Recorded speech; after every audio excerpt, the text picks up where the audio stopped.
Bienvenue dans ce dernier podcast de la série Ce que parler veut dire. Aujourd'hui, notre podcast s'intitule L'alphabet. Nous avons donc vu dans les précédents podcasts qu'il existait une controverse relative à la grammaire opposant poète et linguiste contemporain. La seule façon d'en finir avec cette controverse, me semble-t-il, serait d'en définir l'origine. Oui, c'est une bonne façon de poser la question. Cela étant, en français, il n'y a pas de grammaire sans langage. En revanche, dans d'autres langues, et notamment la langue allemande, ce sont deux choses tout à fait différentes. Et il faudrait, en fait, pour répondre à cette question, il faudrait d'abord un miracle pour définir l'origine du langage, car elle nous échappera évidemment toujours.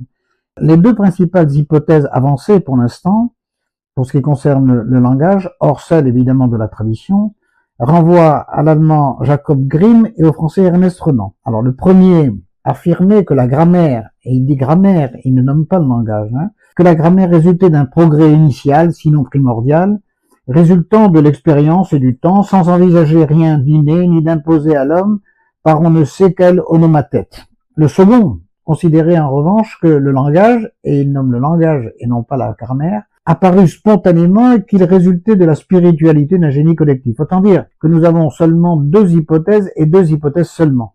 Mais en fait, il témoignait déjà d'un point de vue culturel différent. Oui, c'est exact. L'allemand, forcément nord-européen, et le français, par définition plus méditerranéen, se distinguaient déjà puisque le premier nommait une grammaire, en nommant donc ainsi ce qui, selon lui, était posé, et le second nommait un langage nommant pour sa part une faculté ou une capacité de figuration et d'expression.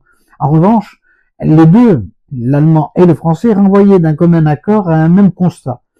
Le point de départ de la grammaire de l'un ou du langage de l'autre aurait été daté, selon l'un et l'autre, par l'apparition d'un état original monosyllabique, Renan dit une œuvre indivise et spontanée, autrement dit un tout, où le matériau de la langue se serait borné à quelques centaines de racines, soit un tout, une unité, dont seraient issues des particules, donc d'évidence des particules élémentaires, soit des syllabes, soit plus tard des grammes. Ça fait peu ? Oui, c'est peu. Mais en revanche, les chercheurs, les archéologues, les linguistes ont aussi ouvert des pistes, donc posé les fondations d'une épistémologie. D'abord des aventuriers éclairés du début du 19e siècle, dont un français, Abraham Anquetil du Perron, ont fait des découvertes bouleversantes et on nomme habituellement en ce sens, pour cette époque-là, une renaissance orientale, intervenue il y a un peu plus de 2 siècles, donc assez récemment pour nous, à l'opportunité de laquelle ces archéologues et linguistes nous ont fait découvrir qu'au-delà des traditions grecques, latines, hébraïques et arabes, et de l'enseignement catholique qui constituait le fondement de la culture européenne de l'époque, il était aussi des traditions orientales et septentrionales et à ce titre des langues et des idiomes que nous ignorions et des récits originaux. Ces traditions ne nous disent rien sur l'origine du langage, or l'affirmation que celui-ci serait, selon elle, un don propre à l'homme, qu'on le nomme Manu comme les Indiens ou Adam comme les Hébreux, mais les énoncés des récits du Sud, en l'occurrence les mythes, et ceux des récits du Nord, en l'occurrence les sagas, sont depuis leur découverte une source d'une grande richesse pour mettre les mots en perspective et tenter d'associer ainsi un sens à nos mots. Archéologues et linguistes se sont engouffrés sur cette première piste pour exploiter ce nouveau matériau de recherche et nous ont fait découvrir à leur tour des traces écrites et des dessins gravés, notamment en Égypte avec Champollion, mais aussi au Moyen-Orient, à Ougarit et à Byblos, et qu'ils ont décrypté et grâce auxquels nous avons donc ainsi découvert de premières gravures témoignant de l'effort des hommes d'identifier des grammes ou des phonèmes et de leur volonté de les signifier avec des caractères symboliques. Notre alphabet. Pas vraiment, pas encore, ou pas tout à fait, mais un ensemble de signes présentés sous la forme d'idéogrammes en Égypte, leur hiéroglyphe ou leur médométère, et je reviens encore une fois sur le suffixe gramme que nous employons, et donc gramme des Grecs, et sous la forme de pictogrammes, également nommés avec ce gramme, aussi bien au nord, avec les traits des runes, en Asie, qu'au Moyen-Orient, et dont nous imaginons qu'ils servirent sinon de modèle, en tout cas de prétexte, c'est le bon mot, pour l'élaboration d'alphabets dont nous aurions hérité. Notre alphabet est contemporain, dernière version latine et désormais universalisée, et de ce point de vue, l'héritier d'une série d'alphabets plus anciens, renvoyant aux Mésopotamiens, puis aux Phéniciens, et rappelant plus particulièrement les hiéroglyphes égyptiens, dont les versions hébraïques et grecques sont peut-être les plus abouties. Ces 26 caractères sont un héritage d'alphabets consonantiques plus anciens de 21 à 22 à 24 caractères, voire 28, et il liste, à l'image de ces derniers, les principaux phonèmes émis par l'homme. Comme tous les caractères des anciens alphabets, ils sont évidemment destinés à transcrire l'oralité des grammes et par voie de conséquence à préserver avec les cris la symbolique éphémère du phonème oral grammatical dans sa manière de nommer l'état des choses. Nous pourrions donc dire que cet alphabet latin, qui nous sert de référence universelle aujourd'hui, est une sorte d'aboutissement de tous les alphabets qui l'ont précédé. Pas tout à fait, je dirais non. Et pour 3 motifs. Pour ce que notre alphabet, ne nomme pas, pour ce qu'il nomme, et surtout pour sa façon de nommer. Si on le compare par exemple à l'alphabet hébraïque, il omet de nommer plus particulièrement 2 sons. Il n'identifie pas notamment le tsadé, ni le shin, le tsadé du Tzraïm des Allemands, ni le shin de l'enchantement et du shemesh des Sémites. Et ceci n'est pas sans conséquence puisqu'il ne permet pas de traduire correctement l'avènement d'Ève, le tzimtzum hébraïque, ni l'enchantement auquel renvoie le Bereshit, le premier mot de la Torah, de même d'ailleurs qu'il ne permet pas d'entendre pleinement le nom de Shiva, l'Indien. Deuxièmement, si on le compare à l'alphabet grec des anciens, qui ne nommait pas non plus ce son hébraïque shin, shuintan, notre alphabet nomme en revanche des sons que les Grecs ignoraient. Il nomme par exemple le V de la vie, de Vénus et de Vesta, et il distingue à cette opportunité le son V du U qui nomme l'universalité et l'unanimité des Français, et du U, du W qui on nomme O, qui suggère le mouvement de la hauteur des Anglais, de même qu'il distingue le I de nul, du J du juste, des juristes et de Jules César. Enfin, troisième point et surtout, et c'est la différence majeure et innovante, et qui en fait la différence avec les alphabets plus anciens, il se différencie des alphabets qui le précédèrent en proposant des caractères unilitaires au lieu et place de syllabes le plus souvent bilitaires. L'aleph hébraïque et l'alpha grec sont devenus désormais avec lui le premier son A, et en l'occurrence la première voyelle de notre alphabet contemporain.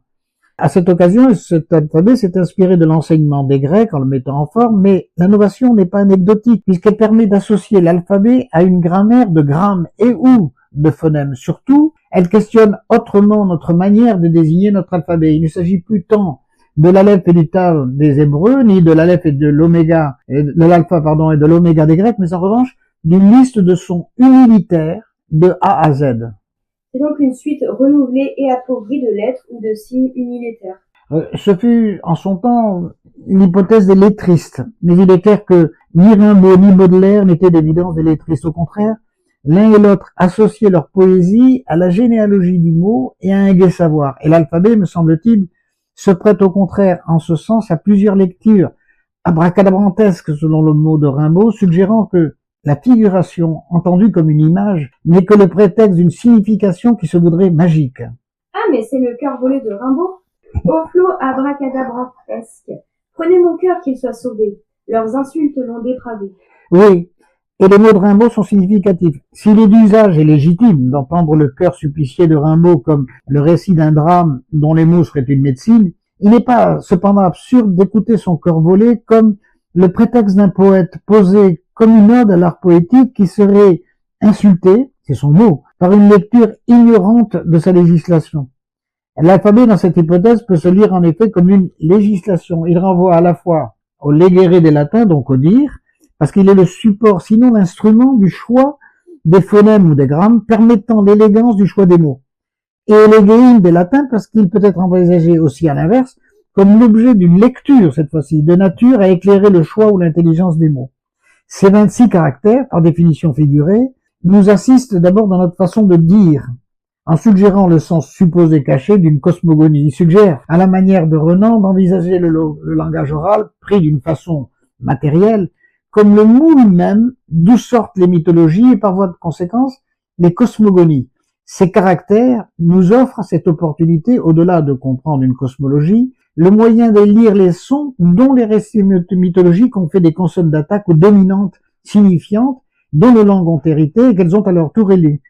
De ce premier point de vue, les deux consonnes M et N, dont nous avons déjà vu qu'elles constituent ensemble la syllabe consonantique MN du phénomène, et la racine de nombre de nos mots qui nomment aussi bien l'amen que la manifestation et le phénomène, l'illumination que l'élimination, respectivement et significativement les 13e et 14e caractères de l'alphabet. Ces deux consonnes sont ensemble une charnière centrale et le point de jonction de deux séries de 12 lettres d'un système duodécimal renvoyant respectivement en amont à la manifestation phénoménale d'un absolu pour l'une et en aval aux mutations, sinon à la métamorphose de l'objet manifesté pour l'autre.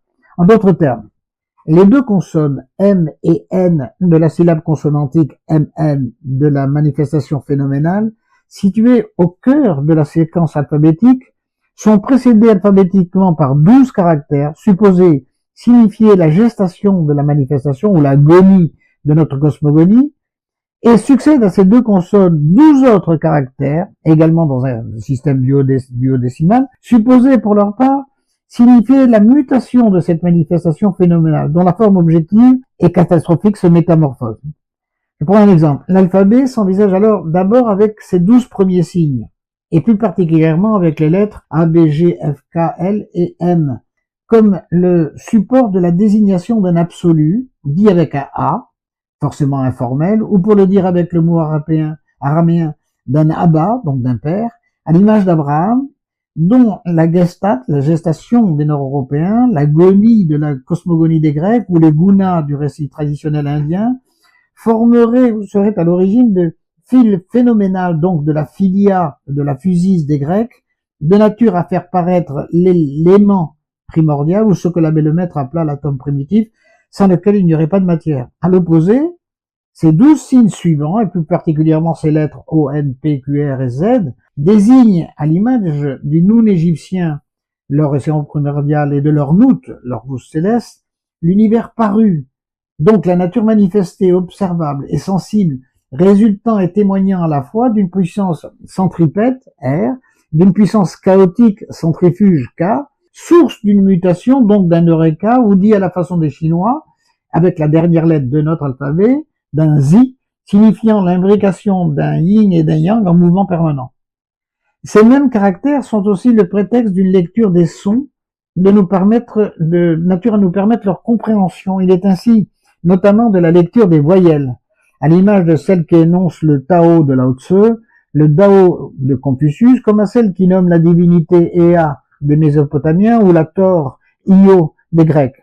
En l'occurrence des voyelles, donc des sons purs, une voix pure qui scande par paire l'énonciation de l'alphabet. Le A de l'absolu, première lettre de l'alphabet, renvoyant ainsi à l'informel, résonne par exemple avec le E, la 5e lettre de ce même alphabet, qui suggère l'extériorisation de la forme et l'expression destinée à la figurer. Le I, la 9e de ces lettres, autant dire la 10e avec le J, qui renvoie à la faculté d'intériorisation, résonne pour sa part avec le O, la 15e lettre de l'alphabet, qui désigne l'objectivation que celle-ci permet. Le U de l'universalité et de l'unanimité résonne avec le OU du mouvement de la water anglaise, immédiatement l'une et l'autre situées après la 15e lettre du même alphabet. Il en est ainsi également des consonnes qui s'apparient aussi. Les consonnes labiales, le B qui suggère le début et le P signifiant l'apparition, que nous avons eu l'occasion de citer. Les consonnes dentales, le D de la détermination et de la direction, et le T de l'étendue, entendu au sens cartésien du terme. Les consonnes vélaires, le G ou le G de la gestation et de la gonie cosmique, et le K du chaos centrifuge. Les consonnes labiodentales, le F de l'omphalos et de la physique des Grecs, et le V de Vesta et de la vie des Latins, comme les consonnes nasales, M et N de la manifestation, qui nomment respectivement la matière mère et l'onde de Nérée et des divinités mythologiques marines, résonnent par paire et suggèrent en ce sens une architecture de l'alphabet au même titre que le R érotique, centrifuge et singulier, et le L élémentaire de la pluralité. C'est une série de nouveaux podcasts qu'il nous faudrait. Peut-être, ne serait-ce que pour expliciter plus précisément la formule à laquelle renvoie un mot qui rappelle que le poète, à l'image du magicien, nomme un mot, abracadabra, pour faire paraître sa propre réalité, sinon une autre réalité, une sorte de fake, propre au fakir. Merci d'avoir écouté cet épisode de cette série Ce que parler veut dire, des podcasts pour comprendre les manières de parler et les façons de dire. À très vite pour un nouvel épisode.